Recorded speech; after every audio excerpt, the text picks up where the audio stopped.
What are the learning outcomes? Empowering and making the coachee accountable, which we have discussed, monitoring assignment completion, and closing the coaching process. So let's move on.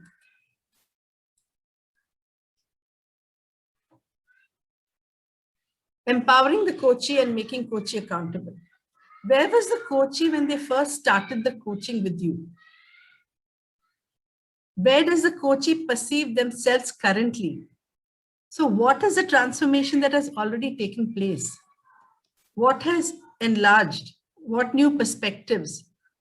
Where is he in terms of what he was seeking, and where has he reached now on the journey? What does the coachee perceive they need to work on in future? What more work needs to get done? What more actions need to take place?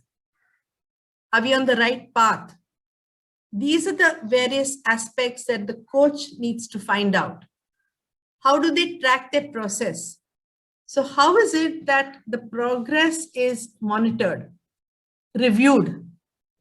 What is the pace at which the actions and the transformation is happening? How do they pace themselves? And do they have an accountability partner? So do they need some resources? The coach is going to partner them in co-designing and co-creating. All this will help the coach outline the actions, and the coachee outline the actions, while the coach will then subsequently review to see the progress. Monitoring progress and maintaining accountability. Coach supports client to design powerful actions. Review coachee's actions between the sessions for progress.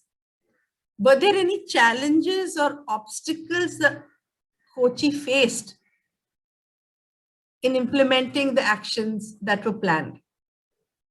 If there were, explore those. Is there a need to expand the action plan itself, action scope itself? Do that if need be. So adjust, be flexible to get the person on track and help move ahead in the journey. Connect with the actions and align to the overall coaching development plan. Monitoring assignments. What is the communication protocol? Now, especially if we are working with an organization, there is a communication protocol on what needs to be shared with the HR, with the manager, what does not need to be shared. So what is the communication protocol? What needs to be followed? What is a project management ecosystem? That is, if the actions are going to be outlined, is there a project management system or an ecosystem that will help the coachee keep track? We will see the next video. What is agreed?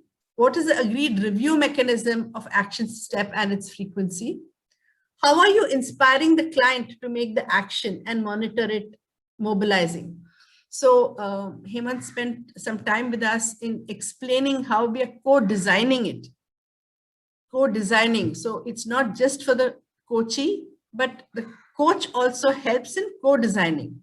And at the end of the coaching session, do ask for feedback on how the coaching session went. Trello, Communication Project Management Platform. This is a video. We'll just move ahead.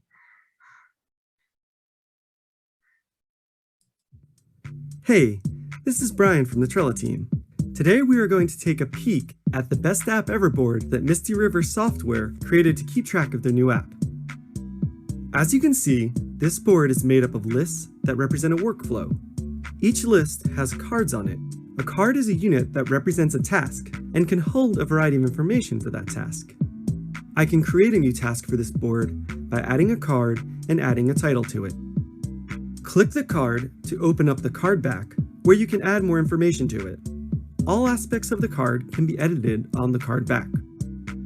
For instance, I can change the title of my card to make it a little more informative. I will also add a description to the card to provide more details on what this card is all about. Since this task has a few layers to it, I'll add a checklist to the card to create subtasks or steps. These are each represented as checklist items. I will then add a few members of my team to this card to assign them the task. Since Ben and Julie are fluent in these languages, I will add them. When board members are added to a card, they will receive a notification both within Trello and by email. Since we are on a deadline for this feature, I am going to add a due date to the card so that everyone knows this needs to get done before the beta version ships. Adding labels to your cards is a great way to add visual information for quick reference. Plus, you can filter your board by labels, which I will demonstrate later in the video. Commenting on cards is a convenient way to keep the conversation about a task centrally located. Mention a board member in a comment, and they will receive a notification. Also, since I want to stay on top of the progress of this card, I'm going to subscribe to it. This way, I will receive notifications for any actions that occur on the card. Oh, it looks like I forgot to add an important language for our localization feature. Better add to the card. As a task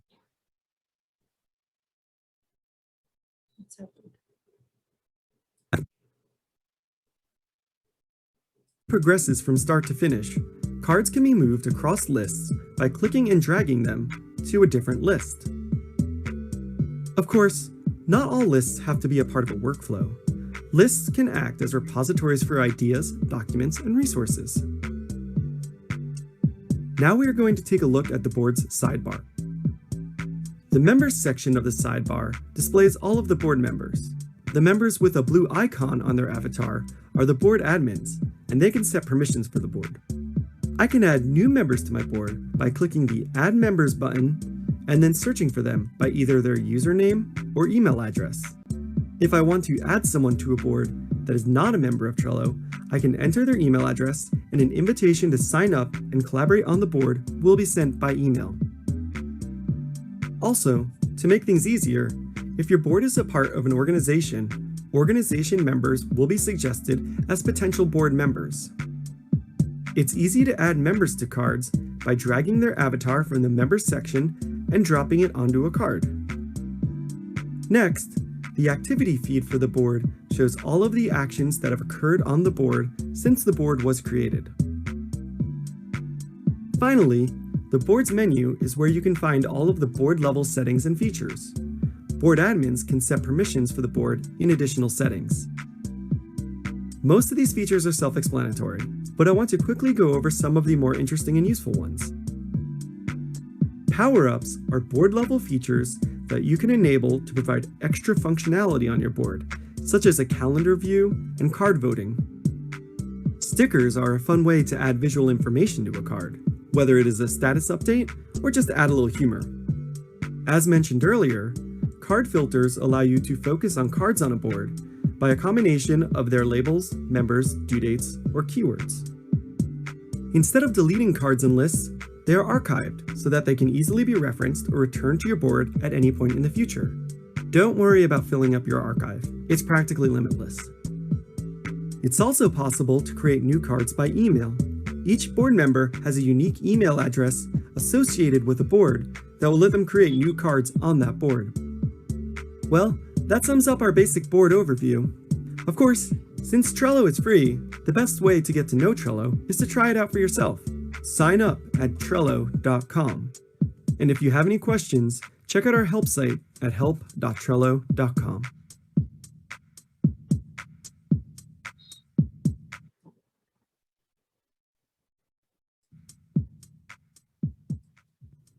Hey.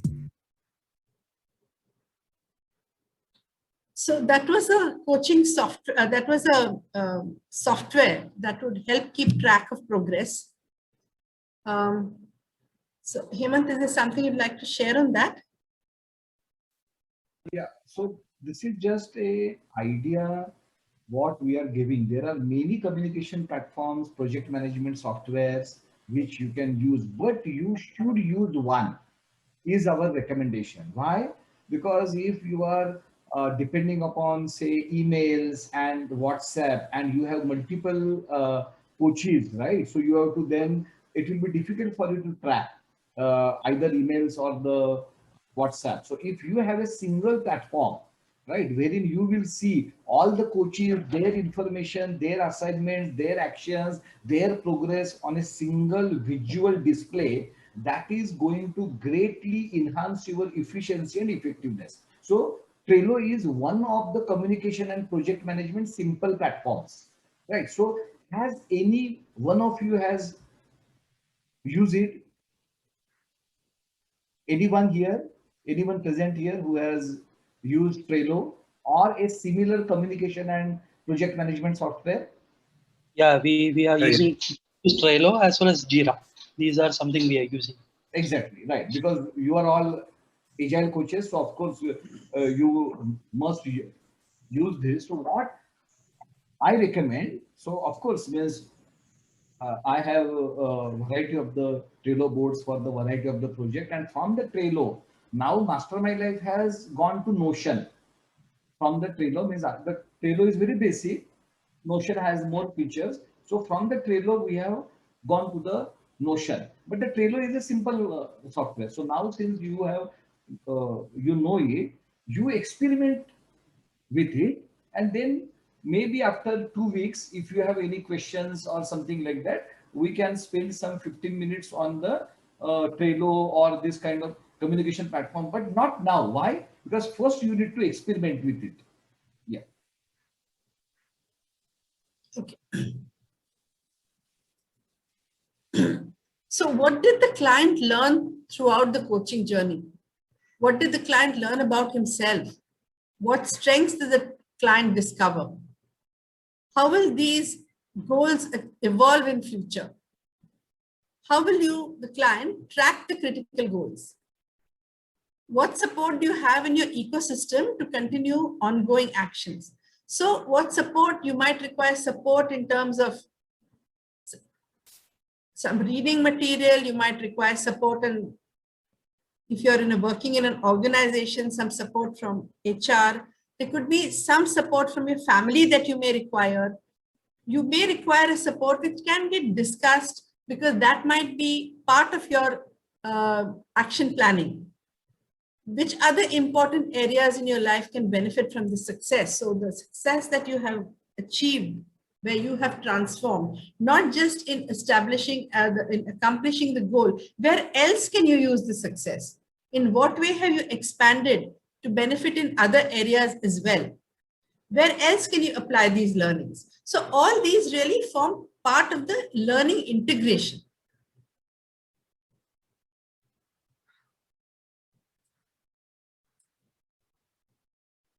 Closing the coaching process. The close of the coaching engagement has at least 3 components based on the coaching development plan. Review the coaching development plan for progress, celebrate success, congratulate, be part of the wow moment, be part of the shift, and then discuss what is next. So let's now have a look at a complete recap of the coaching process, and then we will move on to some practice on the coaching process.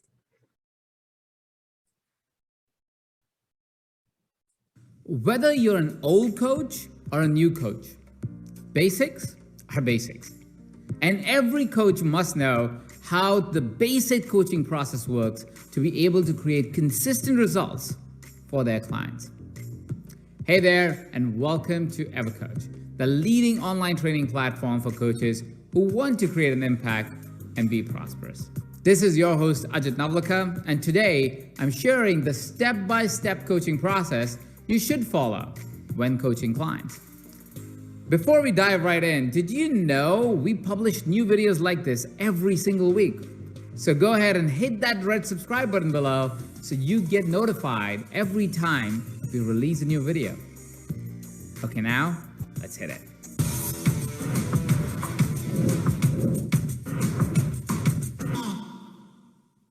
So what is a coaching process? A coaching process is a step-by-step structure on what you should do when coaching a client. It's a great tool, especially when you're just getting started, to ensure you tick all the right boxes to take your clients through a transformational journey. Let me be clear here. A coaching process is not a coaching structure. The coaching structure is the flow and agenda you should follow in each coaching session. What we're talking about is the process from starting to work with a client to the end of their journey, or at least until the review of their goals and starting the cycle again. Before going into the 4-step coaching process with your client, you must first establish where your client is at when they are starting their coaching journey. And of course, I don't mean physically. Vincent, I'm on the intercom. Understand where your client is at that moment, mentally. Let's call this step 0. Think about it like this. You wake up in the morning, you get ready, and as soon as you open your laptop to start working, you get bombarded with emails and messages on things you need to do. It's like information overload. At least let me get coffee first. I think we're gonna have to cut you off, sir. The same happens with your clients. If you start a session going straight into the action, your clients might not be in the right headspace and won't follow theirs or your train of thought. Understand where they are at in that present moment. You can ask questions like, how are you feeling right now? What is on your mind? Do you feel present in this moment? What thoughts do you need to let go of before we get started?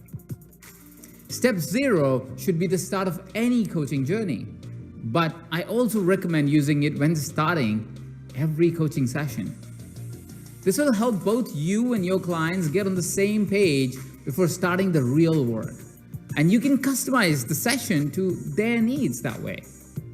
As a bonus, it also starts forming your coaching relationship. You get to connect and build rapport with your clients and create a safe space in which the coaching magic will happen. Once that has been set, you can start the actual coaching session. The first step is establishing the goals and purpose. This is the foundation of the coaching session. You can't help your clients reach their goals if their goals are not defined. So start by assessing your client's situation. Ask them questions like this. What would you like to be coached on? What do you want, need, or what's your desire? What do you want to achieve? What targets are you aiming at?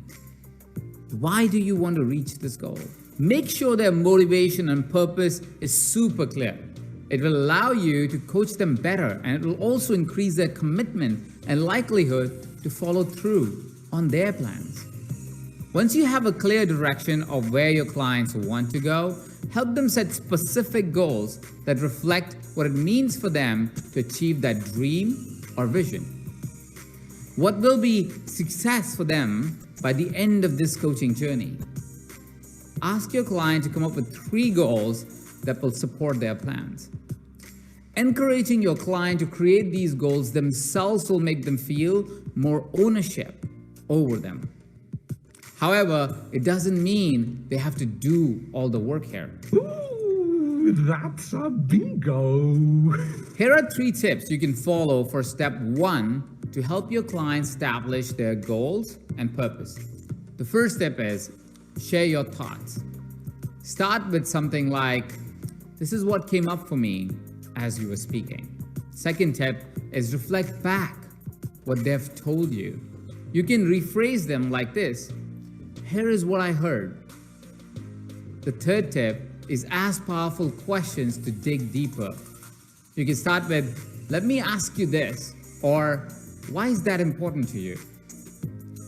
How do you help your clients establish their goals? Share your favorite techniques with us in the comment section below. I would love to know it. Now, on to the second step. Lay out the plan. Your client has the vision, the purpose, and the drive, but how are they going to actually get there? As the quote goes, a goal without an action plan is a daydream. Help your client create an action plan that will support their journey to their goal. Explore opportunities, options, possibilities, and ways to overcome any obstacle that could come in their way. Your role here is to guide your client through creating a strategy that meets their needs, that they feel confident and capable of executing, and that will take them closer to their goals. The key here is to allow the space for your clients to elicit their own solutions and strategies. You're not coaching them if you're doing the work for them. Let them work on it, and then provide your support as their coach to enhance the skills, resources, and habits they might need to follow through. You can ask them questions like, what action steps would you need to take? How do you see yourself achieving this goal? What obstacles could get in your way? How would you overcome those obstacles? What could be a plan B if plan A doesn't work out? What's another way of achieving this? Now that the plan is in place, it's time to get our hands dirty. Step 3 is all about executing the action plan. This will probably be the stage that takes most of the time during the coaching journey. Why? Because it's what's going to define if your client reaches their goals or not.